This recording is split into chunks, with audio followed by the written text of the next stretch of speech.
I'm here in the pickup today with my son Paul. We just bought us a tractor. That was a little bit too small for us, so we're gonna go trade this one in and get one just a little bit bigger.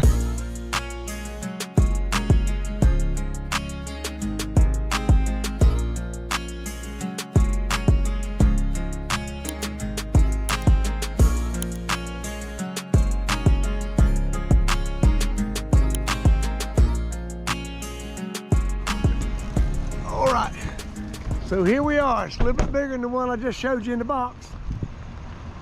And what year model is this, Brian? 2024. 2024. All right, this is Brian right here next to Paul, and Brian's the one selling it to us here at the John Deere store in Clinton.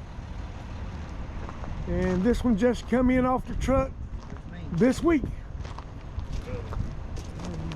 What town is it made in? Sorry? Where are they made at? Moline? Yes, sir. Moline, Illinois. And I'm gonna give you just a walk around. It's got the back tires are 710. What are they? 710 75 R42s. Okay, a lot of tread. And 5 remotes.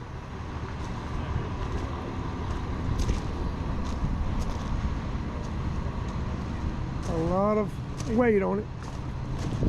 It's got 1 starter weight in there, and then 3 450-pound weights, I think, with the 14 or 1500-pound weight on the inside.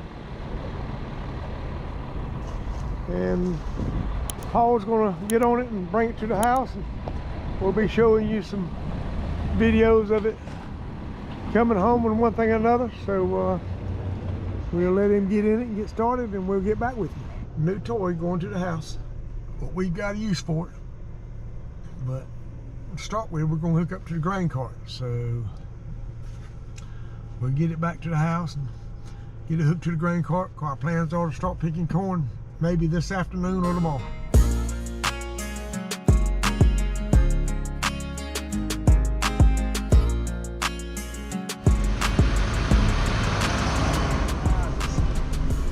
Things like this, you know, purchasing equipment, it's the killer in the farm industry. All the equipment manufacturers, they've when they went through COVID, it seemed like things just went through the roof. And you know, it's hard to justify buying a new piece of equipment of any size. But you know, if you're gonna stay in the business, you've gotta buy it and try to pay for it over time, and hope it works out for you. But on the flip side of that, keeping the older equipment, doing the repair work on it, that's not cheap either. It's probably cheaper annual cost, but you're losing so much equity the longer you keep your used equipment. Your equity depreciates in it to a point, and then what the real killer is when it breaks down right when you need it.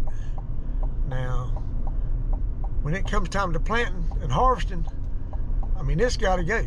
If it don't go and can't be fixed for 2 or 3 weeks, a hurricane comes and blows your corn down because you don't have the equipment to get the corn out of the ground. You know, there's got to be somewhere equal balance between, you know, things that aren't that important. So anyway, getting back to the tractor, here it is. I'm gonna pan around. Paul's headed down the road here. We're out in the country taking the back roads. Of course, the back roads are mighty narrow. Always got your mailboxes to deal with. And I tell you something else, you do not get any respect on the highway with a piece of equipment coming down the road. The cars you meet are flying, and they expect not to get on the shoulder, they expect you to get in the ditch. And but now on the other flip-flop side of that is, if there's no ditch for you to get in, or it's too big, or you're running down the road 20 miles an hour and you've got mailbox after mailbox. I mean, you can't, so far you can get over. And that car's got the option of slowing down, pulling on the side of the road, or letting that outside tire run on top of its car. And, you know, nobody wants that, especially the man in the car, because when it comes to a fight between the car and the tractor's gonna win every time. All right, Paul's pulled over to the shoulder of the road. And what I'm gonna do, I'm gonna wave these guys on by, if they'll come on by. And they didn't want to come. And that's what they'll do sometimes. They'll sit back there and you make all the moves you can make to let them by. But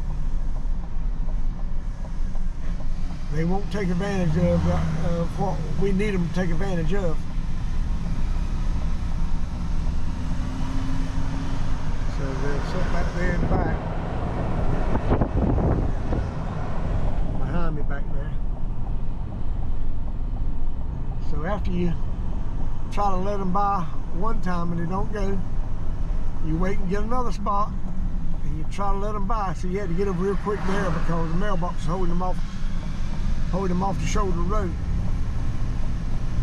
But me, I normally try to let them by one time, and if they don't make the effort to go, I get on the road and I ride. And about 5 minutes down the road, I may pull over again and give them one more shot at it. If they don't take the opportunity to get off, to come around me on my second time, I found me a little straight shot to stay off the road for any length. If they don't go that time, I don't give the third strike. I don't give the third chance. They sit back there and they stay back there. So here we go, an area right here. It's got plenty of room to pass. Here he comes now. See, he wouldn't go while he goes. He went on the second time.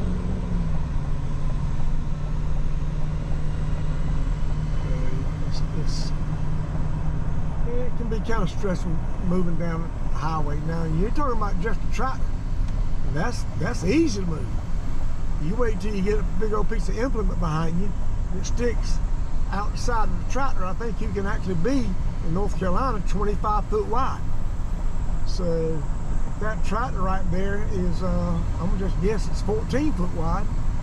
Imagine what 24 foot wide piece of equipment would be back there, hanging on both sides. I mean, it barely will fit between these bridges. And when you're in a case like that, your truck's got to be in the front, because you can't make this move right here and run into a big truck like he's doing right now with a piece of equipment on it. He can get by it with just a tractor. If he was hanging out 5 feet on each side of it, you can't pass on the bridge.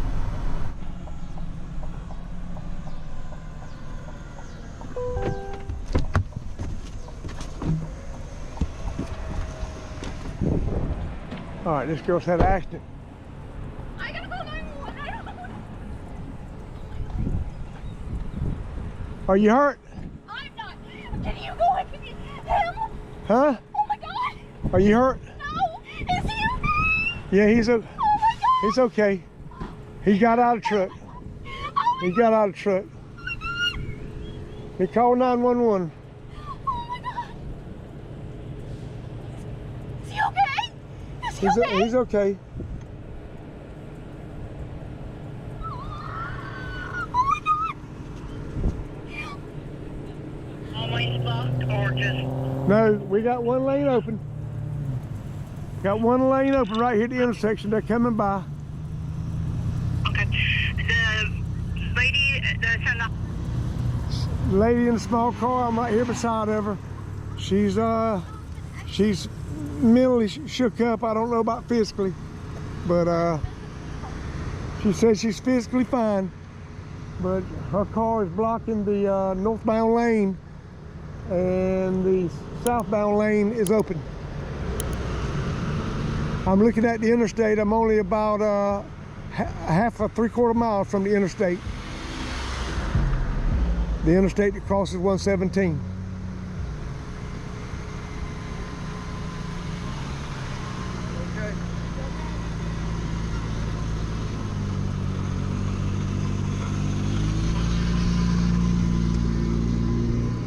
okay. Is he okay? Yes, ma'am. He's fine. Do I get out of my car?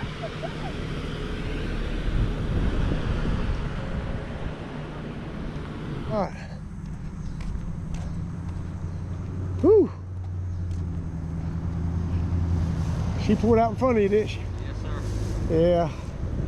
I think my tractor driver there, man, that's what he said. Yeah, she pulled right out in front of me.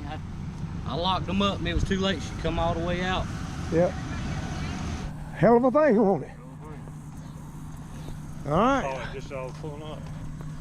Well, Paul and I were on the way back with bringing the tractor to the house, and Lord God, I heard it screeching, and then I saw smoke, and Paul was in front of me, so I know he saw the blunt of it too. Messed that car up. Now that was a little bit of excitement, man. We were coming up to this crossroads, and of course Paul was in front of me on the tractor, and I was almost there. There's a railroad track right there, and I heard tires screeching coming down US 117, and then I saw the smoke from the tires, and the truck, a little small blue car pulled out in front of this van truck, and once the van truck hit and busted the whole front off the blue car, the van truck skidded off the road and flipped over. And I looked down there and I checked on the woman in the blue car, and she was shaken up, but said she wasn't physically injured. Then I could see down there, Paul went down there where the guy was on the big truck that flipped over in the ditch, and he was crawling. The driver's side was down in the ditch, so he was crawling back up through the cab and out through the passenger window. And so he climbed out, but he shook up too. But I think they're both lucky not to have any lasting injuries other than a bad memory. But anyway, something you don't come across every day, and there goes the state patrolman to it. So we sat there and directed traffic for roughly, I'd say probably at least 10 minutes, if not more, waiting on somebody to get there. And so the authorities finally showed up, and so we're on our way on back to the shopping office area. So, still behind Paul.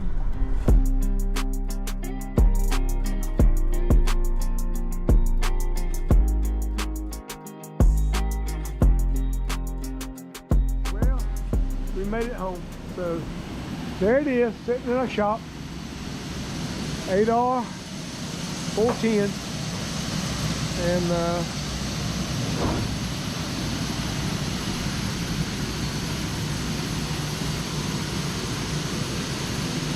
about a year ago, we bought this one right here. This is an 8RX 410. Same tractor, motor, and cab and all, but it also got different tracks on it, different wheels, no wheels actually. So it's what they call a quad track. And it's got a different transmission, a little nicer variable speed transmission than the other one's got, but they're both super nice tractors. Now we're down here coming through the shop, working on this corn header. Paul's up there in the combine.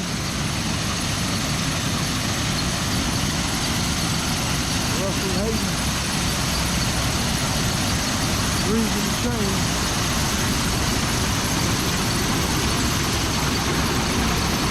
And when this thing works, these snouts lay down. And that's the center of the row right here. Horn comes up there and moves the spinner spinning right there. And it catches the stalk straight down. But the hole is big enough for the stalk to move, but not the ear corn. The ear corn pops off, goes up into the back of the header, boggles, carry it on into the center of the combine. At the center of the combine, double change, carry it into the machine.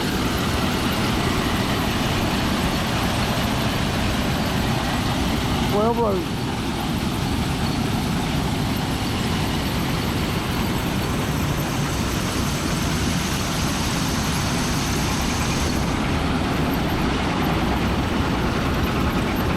This one is a 790,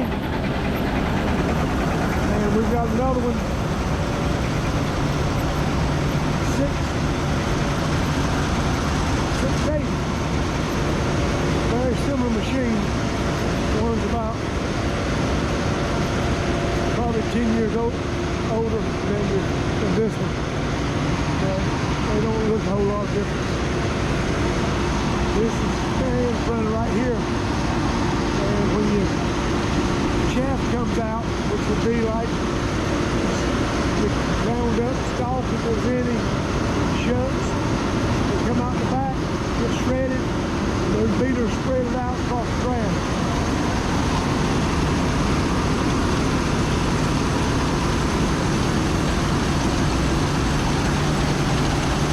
That was a C12F. F stands for fold.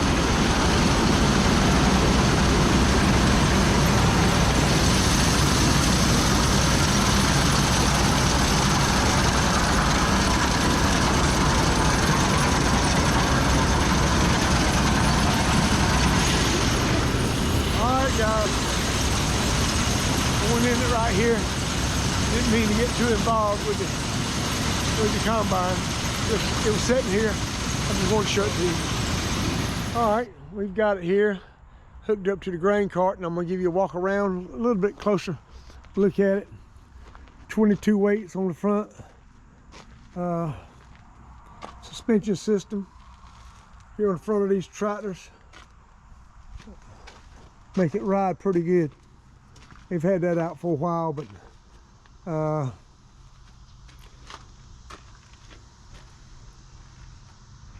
got the grain cart here hooked up to the back of it.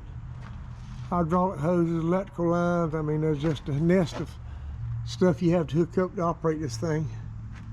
And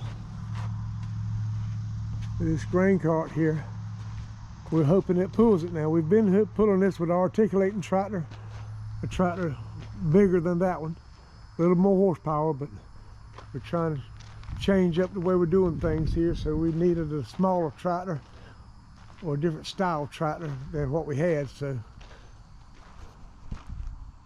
I think it's going to pull it. May not pull it in a wet field. Matter of fact, I know it won't, but especially with it full. I mean, that's a lot of weight right there, 1,500 bushels. These inside tires are set up on 36 inches. That leaves you just a little bit of gap between the fender and the tire. And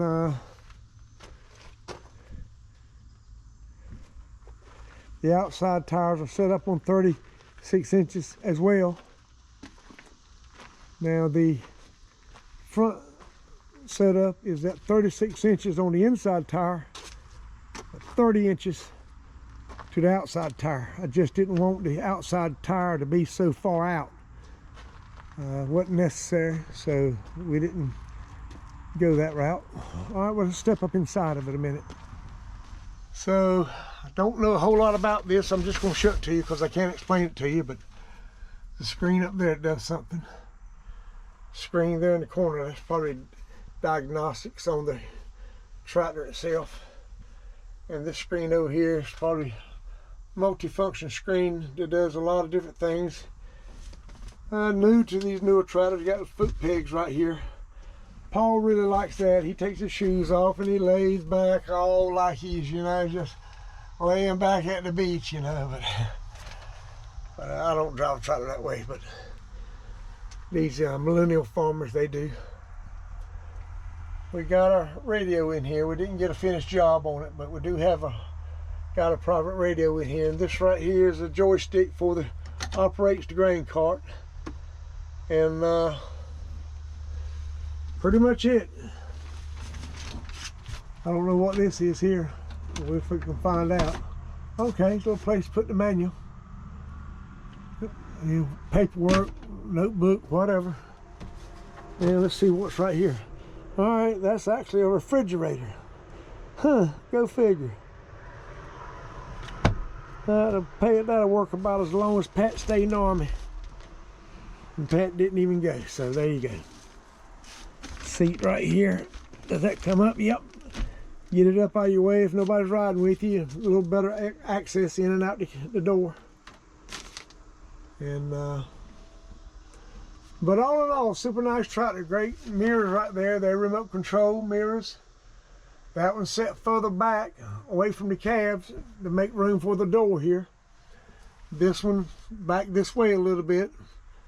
But that's the setup you need. And of course, tilt wheel, AC. And Paul probably gave you a little view of the tractor going down the road. So that's pretty much it. The only thing we got to do now is figure out how we're going to pay for it. And that's the toughest part of anything. All right, well, I hope you enjoyed the little overview of the tractor here at the farm, looking at the combine and so forth, and the setup we got here, fixing to start picking corn. I'm going to give you some videos of the combine running. We're going to actually start picking corn this week, and so we'll have some more action videos on the combines in the field, the grain carts running, that kind of thing. Appreciate you watching.